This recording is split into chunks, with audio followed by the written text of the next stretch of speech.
दोस्तों, अगर मैं आपसे कहूँ कि आप शेयर बाजार में बिना रिस्क लिए बहुत कम मेहनत में और बहुत कम खर्चे में पैसा बढ़ा सकते हो, क्या आप यकीन करेंगे?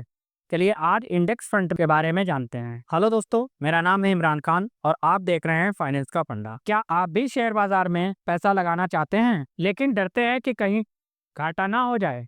क्या आप भी चाहते हैं कि बिना ज्यादा रिसर्च किए, बिना रोज स्टॉक की कीमतें देखें और किसी झंझट को पाले बगैर अपने पैसे को इन्वेस्ट कर सकते हैं? अगर हाँ, तो आज का यह वीडियो आपके लिए है। आज हम इंडेक्स फंड के बारे में जानेंगे और इसके हर पहलू को बहुत ही आसान भाषा में समझेंगे। सबसे पहले हम बात करेंगे कि इंडेक्स फंड होता क्या है। देखिए, स्टॉक मार्केट में सैकड़ों कंपनियां लिस्टेड हैं।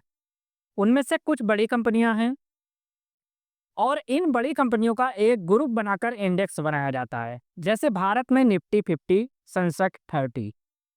इंडेक्स फंड ऐसे म्यूचुअल फंड होते हैं जो इन इंडेक्स को ही फॉलो करते हैं। मतलब हर अगर निफ्टी 50 इंडेक्स में जो 50 कंपनियां हैं, उन्हीं में फंड भी लगाया जाता है और वही प्रोपोर्शन में लगाते हैं। यानी अगर रिलायंस का बजट 10% है तो फंड भी 10% पैसा रिलायंस में लगाएगा। इस तरह ये इंडेक्स की नकल करते हैं, इसलिए इन्हें पैसिव फंड भी कहा जाता है। अब बात करते हैं कि इंडेक्स फंड काम कैसे करता है। एक्टिव म्यूचुअल फंड में और इंडेक्स फंड में दोनों में फर्क होता है। एक्टिव म्यूचुअल फंड में फंड मैनेजर डिसाइड करता है कि किस कंपनी में पैसा लगाना है, लेकिन इंडेक्स फंड में कोई फैसला नहीं लेना होता है। फंड बस इंडेक्स को कॉपी करता है। जब इंडेक्स में कोई बदलाव होता है, फंड भी उसी तरह बदलाव करता है। इससे ह्यूमन एरर की संभावना बहुत कम हो जाती है। यानी ये फंड बिना दिमाग लगाए भी पैसा बढ़ा सकते हैं। क्या क्या बेनिफिट हैं इंडेक्स फंड के? तो इंडेक्स फंड में हम फायदे की बात अगर करें तो ये कम खर्च में काम करते हैं। यानी कि इंडेक्स फंड में कोई फंड मैनेजर नहीं होता है, इसलिए इसका कोई खर्च भी नहीं होता है। बहुत ही कम खर्च में इसमें हम इन्वेस्ट कर सकते हैं। डाइवर्सिफिकेशन बहुत ज़्यादा होता है क्योंकि इसमें 50 से 100 कंपनियां एक इंडेक्स में लिस्टेड होती हैं, इसलिए सभी कंपनियों में उसी हिसाब से अमाउंट बढ़ जाता है और रिस्क कम हो जाता है। लॉन्ग टर्म ग्रोथ, लंबे समय में इंडेक्स हमेशा ऊपर जाता है। ये वेल्थ बनाने में हमारी मदद करता है। सिंपल और ट्रांसपेरेंसी इसमें ज़्यादा होती है क्योंकि ये जटिल नहीं होते, आप आसानी से इसको समझ सकते हैं और इसमें टाइम ज़्यादा एक्सपेंड करने की ज़रूरत नहीं पड़ती है क्योंकि इसमें रोज स्टॉक देखने की ज़रूरत नहीं होती है कि कब स्टॉक ऊपर गया नीचे गया। इसमें मार्केट ऊपर नीचे जा रहा है, इसमें ये चीज़ देखने की हमें ज़रूरत नहीं पड़ती। अब इसके कुछ फ़ायदे हैं तो नुकसान भी लाजमी हो गए। तो इसके कुछ नुकसान जो हैं, जैसे इंडेक्स फंड मार्केट गिरने पर नीचे चले जाते हैं। दूसरे है, ये कभी इंडेक्स से ज़्यादा रिटर्न नहीं देंगे, बस उतना ही जितना इंडेक्स देगा।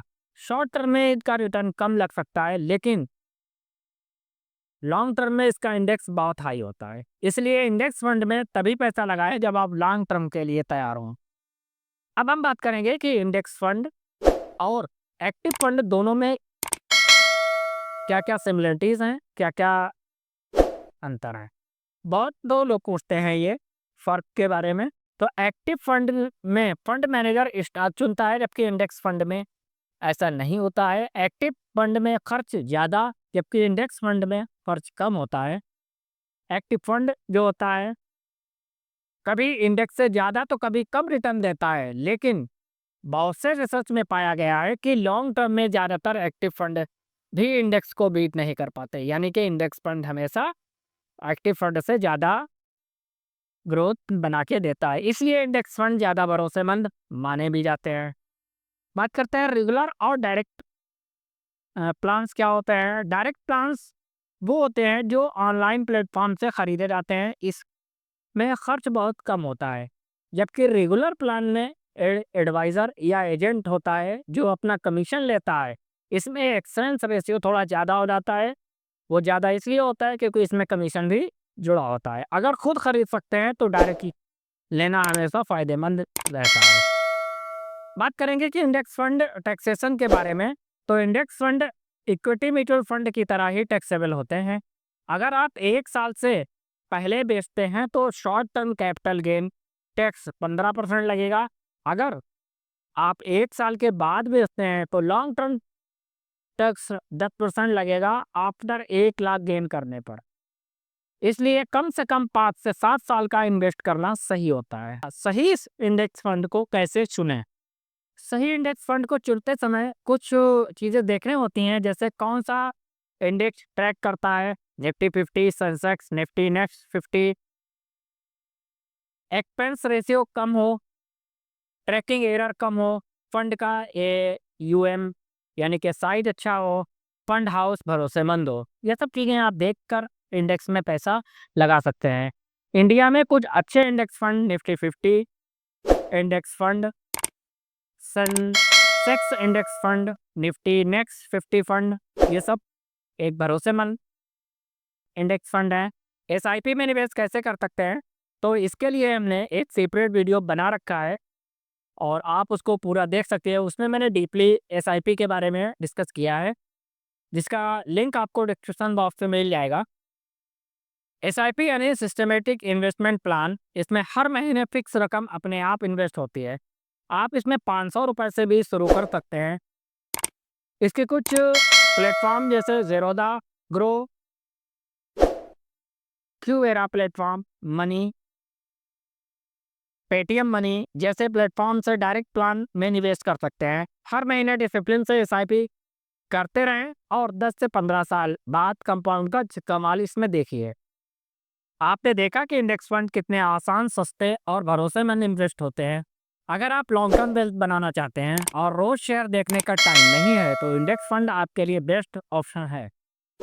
आज ही एक छोटा सा कदम उठाएं, SIP शुरू कीजिए और अपने म्यूचुअल फंड को सुरक्षित बनाएं। याद रखिए, invest is not about timing the market, it is about time in the market.